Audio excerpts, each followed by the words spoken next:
Hi,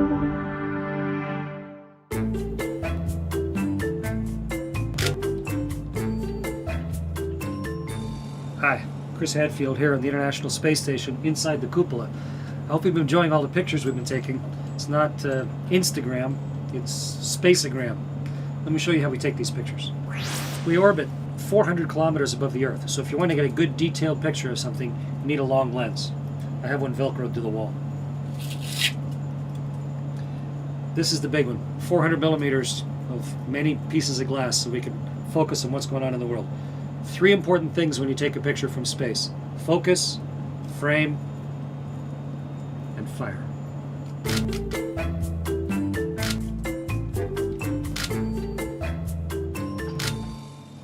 Let's talk about camera settings. Typically, the light from the Earth is very bright. Of course, space is very black. The camera gets confused if you mix the two. So often we'll set it to manual. So if you can see over my shoulder, the camera's on. I'm going to set my mode to manual. And then we use the sunny 16 rule. So I set my f-stop to about 16.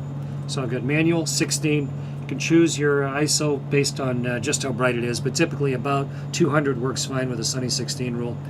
And we use very high resolution pictures. So we set on the back here, we use a NEF format, not JPEG. So each picture is about 10 megs, rapidly fills up the card. But that's how we set our camera to take a picture in space.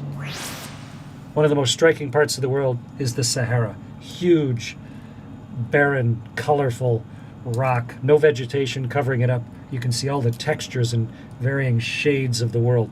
The Sahara is beautiful. We're coming up on it now.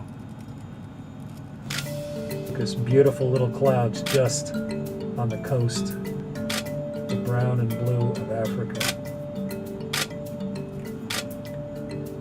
It's just around lunchtime on the Sahara right now, so the sun's coming straight down. Makes for a nice time to take pictures because the light is really strong on the surface, so it's good to get the detail.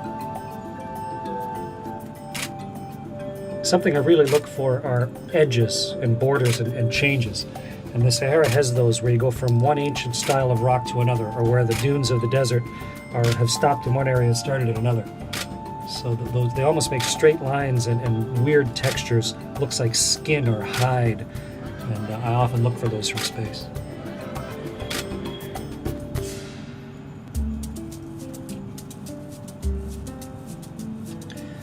We are going around the world at 8 kilometers a second.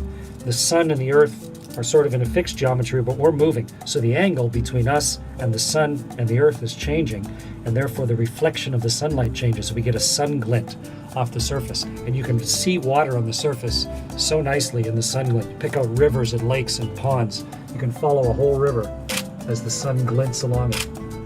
Something that you could barely see normally. And you catch the sun's glint in it, and it glows like a silver worm or a vein of ore. And then the angle changes, and it's as if someone turned the lights off in the river, and it wakes up. The beauty of Space Station is, though, if it's not here this time, tomorrow it might be. Or maybe next week, or maybe a month from now. There's not a race to get a picture. You can be patient, like a hunter.